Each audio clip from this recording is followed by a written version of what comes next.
Hello friends, welcome to easy cooking and vlogs. இன்றைக்கி நம்ம சேனலில் வரலட்சுமி நோம்பு எப்படி கொண்டாடணும் அப்படின்னு போட்டிருக்கோம். ஸோ வீடியோவை போய் பாருங்கள். நம்ம சேனல் சப்ஸ்கிரைப் பண்ணாதவங்களா சப்ஸ்கிரைப் பண்ணிக்கோங்க.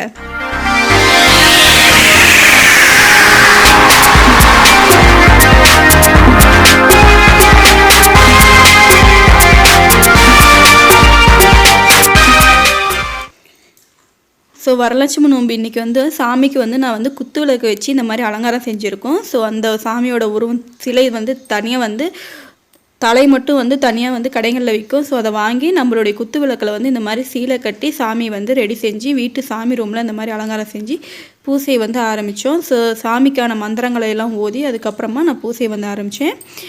அதுக்கான மந்திரங்கள் தான் இப்போ ஓதிட்டுருக்கோம். இதுக்காக வரலட்சுமி விரதம் அப்படின்ட்டு புத்தகங்களே கடைகளில் நிறையா விற்கிது. அது கூட நீங்கள் வாங்கி இந்த மாதிரி பூசையை நீங்கள் செய்யலாம். ஸோ பெண்களுக்கு தாலி பாக்கியம் நிலைச்சிருக்கணும் அப்படிங்கிறதுக்காகவும் வீட்டில் லட்சுமி கடாட்சம் அதிகரிக்கணும் அப்படிங்கிறதுக்காகவும் பெரும்பான்மையான பெண்கள் வணங்கக்கூடிய ஒரு செயல்பாடு அப்படின்ட்டு சொல்லலாம். இது 9 நாட்கள் விரதம் இருந்து செய்வாங்க. அந்த மெயின் ஃபங்க்ஷன் அன்னைக்கு மட்டும் செய்யக்கூடியது இருக்குது.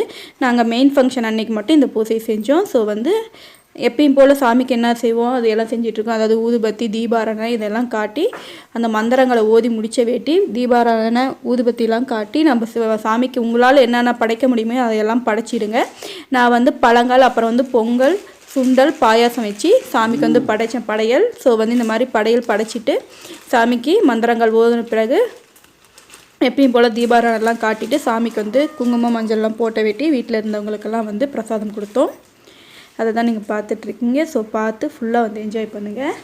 நெக்ஸ்ட் டைம் நான் வீடியோ சாமி எப்படி இந்த மாதிரி உருவம் குத்து விளக்கில் உருவம் செய்கிறது அப்படிங்கிறது வீடியோவை நான் போடுறேன். இந்த டைம் இல்லாதனால என்னால் எடுக்க முடியல.